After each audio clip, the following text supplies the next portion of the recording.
এইবার হযরতে ইয়াকুব আলাইহিস সালাম, ইসহাক আলাইহিস সালাম বৃদ্ধ হয়ে গেছে। হঠাৎ করে উনার বড় ছেলে ঈস আলাইহিস সালামকে ডাক দিয়ে বলে, আব্বা আমার একটু মাংস খেতে মনে চাইছে। তাহলে মনে করতে হবে বাবা বৃদ্ধ হয়ে গেলে অনেক কিছু খেতে মনে চাই, একটু জিজ্ঞাসা করবা, না আনলেও জিজ্ঞাসা করলেও আল্লাহ নেকি লেখে। আব্বা বাজারে যাচ্ছে, কিছু খাবা? আব্বা আমার জন্য একটা মিষ্টি আনিস তো। এই তো আব্বা আমার একটু মাংস খেতে ইচ্ছা করে। এটা বলছে হযরত ইব্রাহিম আলাইহিস সালামের ছেলে ইসহাক আলাইহি ওয়াসাল্লাম। এইবার এই কথাটা তার মা শুনেছে। মা ডাক দিয়ে বলে, ছোট ছেলের নাম কি? ইয়াকুব। ছোট ছেলের নাম কি? এ আব্বা ইয়াকুব রে, তোর বাবা হলো জাতির পিতার ছেলে, তোর বাবা তোর দাদার নাম ইব্রাহিম আলাইহিস সালাম, জাতির পিতা। মিল্লাত আবিকুম ইব্রাহিম হুয়া সাম্মাকুমুল মুসলিমিন। তোর বাবা বৃদ্ধ হয়ে গেছে, বৃদ্ধকালে যা বলে যাবে তাই একেবারে দোয়া লেগে যাবে। তোর বড় ভাইয়ের কাছে মাংস খেতে চাইছে, আমি তোর মা বলছি মাংসটা তুই নিয়ে আই। ছোট ছেলে ইয়াকুব আলাইহিস সালাম বলে, মা আব্বা তো বড় ভাইয়ের কাছ থেকে খেতে চাইছে, বলে আমি বলছি তুই যা। দেখবেন মার যদি 5টা ছেলে হয় তো জিজ্ঞাসা করে, আপনার চাচি ছেলে মেয়ে কয়টা? বলে 5টা। কোনটাকে বেশি ভালোবাসেন? বলবে আমার 5টাই সমান। কিন্তু দেখবেন প্রত্যেকটা মার ছোট ছেলের দিকে একটু না একটু ফের আছে, ছোট ছেলেকে একটু ভালোবাসে। যা টাকা দিল, যেই জায়গায় মাংস পাওয়া যাবে না মাংস পাওয়া গেল। রান্না করে বলছে, বাবা ইয়াকুব তুই তোর বাবাকে খাওয়ায়, দোয়াটা তুই নে। বলে না মা, বড় ভাইয়ের কাছে সাথে চাইছে। বলছে আমি বলছি দোয়াটা তুই লে। বাপের দোয়া কবুল হয় কি হয় না? জোরে কম। এক জায়গায় মার ওয়াজ করতেছি, তো এক লোক দাঁড়ায় বলছে, হুজুর একটা কথা বলবো। বলে কি? আপনারা খালি মারই খেদমতের কথা বলে না, বাবার কি কিছু লাগে না নাকি? আমি শোনো তাহলে।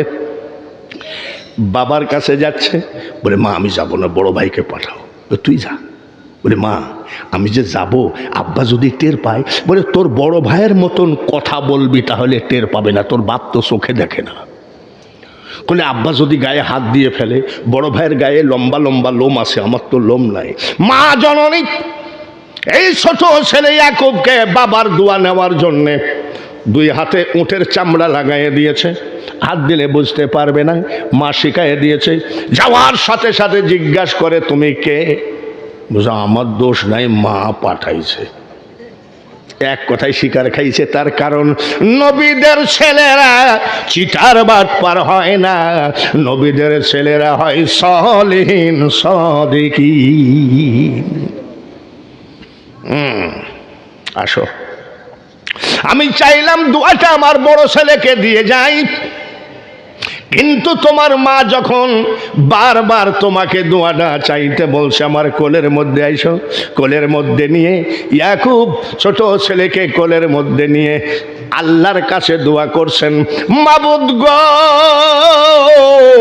আমার ইয়াকুবের বংশে যেন 70,000 নবী পয়দা হয়। সুবহানাল্লাহ বলেন। 1,24,000 পয়গম্বর, কার ভিতরে 70,000 পয়গম্বর ইয়াকুব আলাইহিস সালামের বংশের মধ্যে। জোরে বলেন মারহাবা। ইয়াকুব আলাইহিস সালামের ছোট ছেলের নাম হলো কি?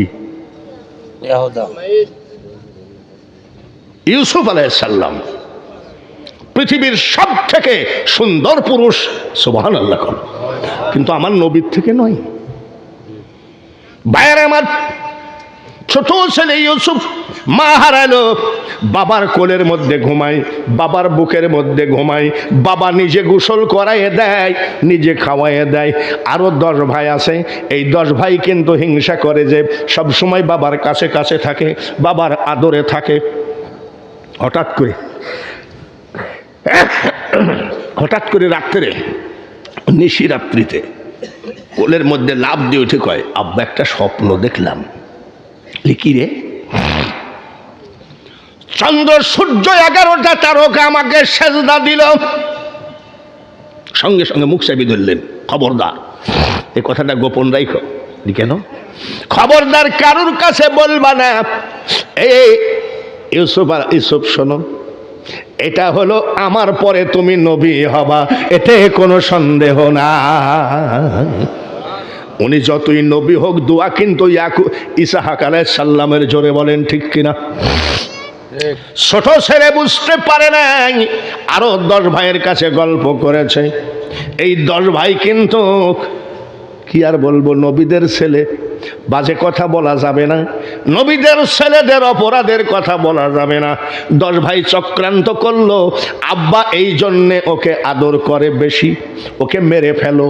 চিন্তা ভাবনা করছে, মিটিং সিটিং করে বেড়াচ্ছে মেরে ফেলার জন্যে।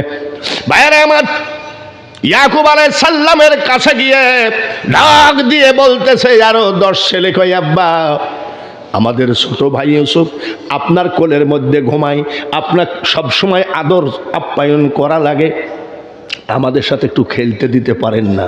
বলে খেলতে যাবে না? বলে আমাদের ভাই, আমাদের কি দরদ নাই নাকি? এমন ভাবে বাবা ইয়াকুবকে বুঝাইছে, সরল মানুষ বুঝে ফেলাইছে। বলে ঠিক আছে নিয়ে যাও, কিন্তু আমার পৃথিবীর সুন্দর ছেলেটা ইউসুফকে তোমরা দেখে রাখো। আসলে কি ইউসুফকে খেলতে নিয়ে গেল না জঙ্গলে নিয়ে গেল? কোন জায়গায়? জঙ্গলে নিয়ে গেল। কাপড় খুলে ফেললো, পায়জামাটা খুলতে দেয় নাই। আস্তে করে বলছে, ভাই জানলা আমাকে খবরদার উলঙ্গ করবেন না। বল খেলার প্লেয়ারের মতো 10 ভাই দাঁড়াইছে, একজন লাঠি মারে আর একজনের পায়ে, আর একজন লাঠি মারে আর একজনের পায়ে। শেষ পর্যন্ত এইরকম ডাল ভেঙ্গে পিটানো শুরু করলো। হাতে পায়ে ধরি, ভাই কোন অপরাধে আপনারা মারতেছেন জানি না, আমাকে মাইরেন না, আমি জীবনে আর আপনাদের ডিস্টার্ব করব না, বাড়ি যাব না, আমাকে জঙ্গলের মধ্যে ফেলাইয়া দেন। শেষ পর্যন্ত কুয়ার মধ্যে ফেলাইয়া দিয়েছিল।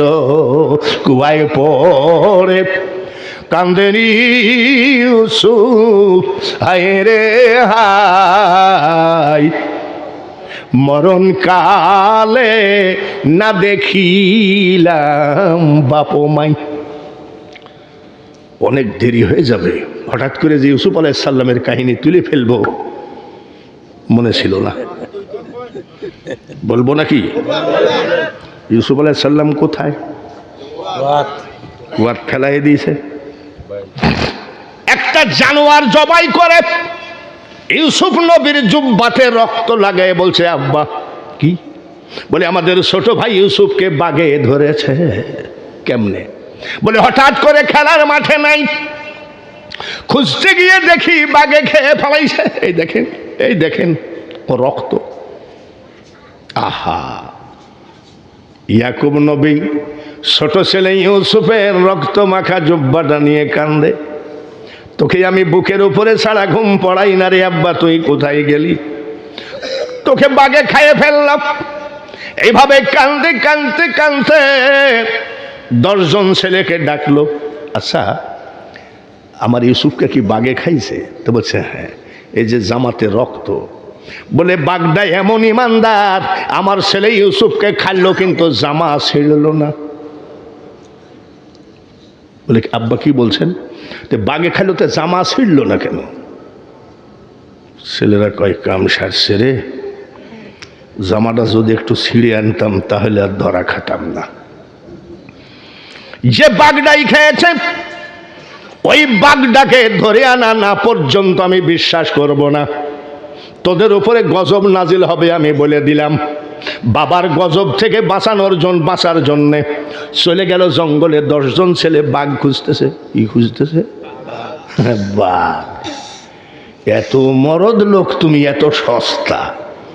মরা বাঘও যদি পড়ে থাকে আমাকে বলে, বাঙালি হুজুর একটু হাত দেন, তো আমার বাপেরও ক্ষমতা নাই।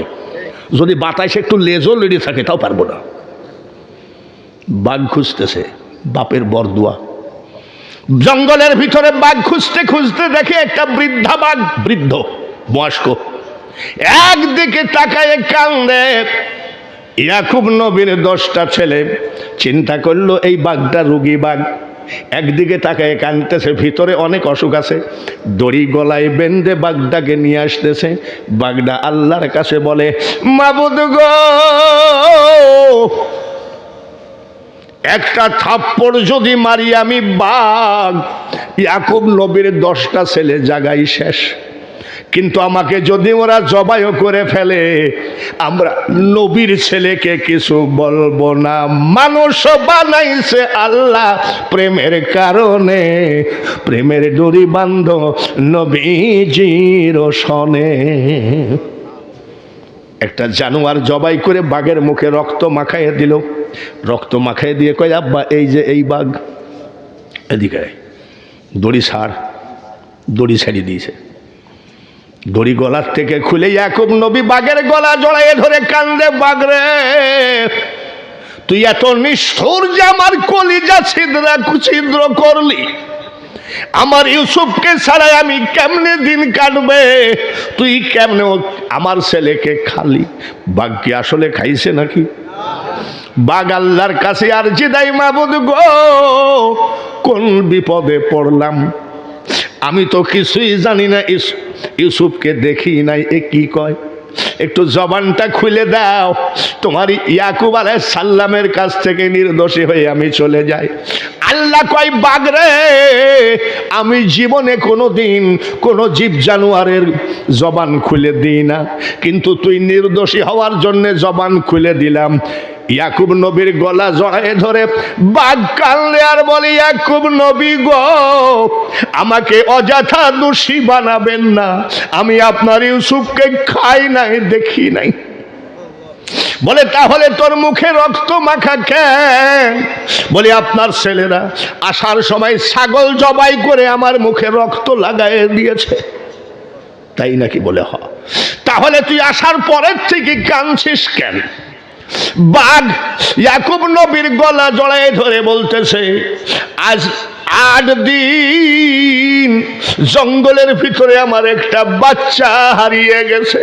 এই বাচ্চার সঙ্গে আমি বাচ্চার মা কাঁদতে কাঁদতে আজ আমি 8 দিন কোনো খাবার খাই নাই। ইয়াকুব আলাইহিস সালাম বলছে, তাহলে শোন রে বাঘ, তুই তো একটা জানোয়ার, বেটার সঙ্গে তোর সন্তানের সঙ্গে যদি তুই 8 দিন পানিও না খাস, তাহলে আমি ইয়াকুবের কেমনে কি হচ্ছে? যুবক ছেলেরা আর কি বুঝতে বাকি রাখলো, মা আর বাবা কি জিনিস।